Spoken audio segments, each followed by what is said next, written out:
হে কাবা, তোমাকে ছেড়ে যেতে মনে চায় না, তোমার পানে বারবার চেয়ে থাকি আমি।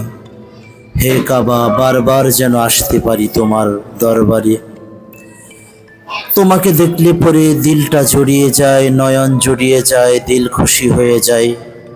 লাখো লাখো মানুষ তোমার জন্য পাগল পারা। হে কাবা, তোমাকে কখনো মিস করা যাবে না।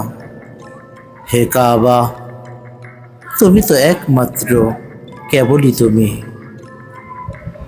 আমি যখন রবের শুকরিয়া আদায় করি কাবার পানে এসে, কাবাই আমার সব। হে মহান রব, আপনি আমার সব। আপনি আমাকে বারবার কাবায় এসে জিয়ারা করার তৌফিক দান করুন। আমিন, আমিন।